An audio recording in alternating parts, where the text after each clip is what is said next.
Miss Grand International 2025 Emma Mary Tiglao, wala daw travel at sponsorship. Di gaya ng ibang mga recent queen na marami na daw bansang napuntahan, Emma Mary Tiglao, tengga nga ba at walang travel galore abroad?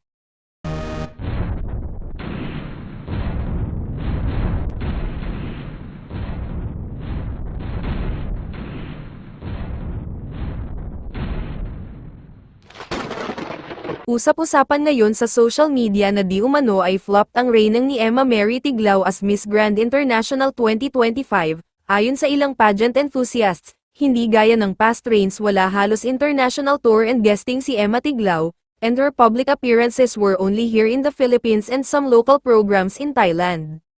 Remember kakapanalo pa lamang ni Emma last year of October, by November ay nahila agad siyang host ng ilan sa Miss Universe segments nang hindi samipot ang reigning queen na si Victoria dahil sa pag-walkout nito sa sashing ceremony ng Miss Universe candidates. Bukod dito kitang-kita rin kung paanong mahalin siya ng tao dahil sa mga guestings niya sa iba-ibang programa sa Thailand ay talaga namang sinusundan siya ng fans. Hindi rin makakalimutan ng lahat ang makasaysayang homecoming niya sa Pilipinas kasama ang buong team ng Miss Grand International na pinangungunahan ni Papa Nawat, ang media presenter nito, at ang kanyang first runner-up na roommate din niya na si Gotcha Bell. Hanggang ngayon ay marami pa ring guestings ang dalawa sa Pilipinas at sa Thailand, pero alam nyo ba na bukod sa Thailand at Pilipinas ay may Europe tour din si Emma?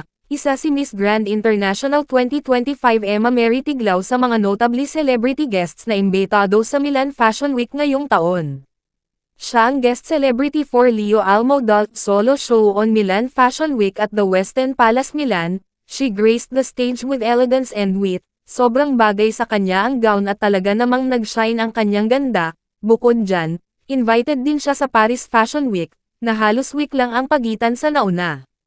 Makikita sa mga videos kung paano niya dinala ang sarili at ibinagay sa ganda ng Paris. She's really into it. Bagay lahat sa kanya ng kanyang sinusuot and nothing seems off. Muli na naman niyang ipinakita sa lahat na worth it ang back-to-back win niya with si J.O. Piazza. Marami pa tayong aabangan na guestings and sponsor travel ni Emma. Kailangan lang natin maghintay pa dahil ang pagsisimula ng mga Miss Grand International National Competition sa iba-ibang bansa ay magsisimula pa lamang after the first quarter of the year.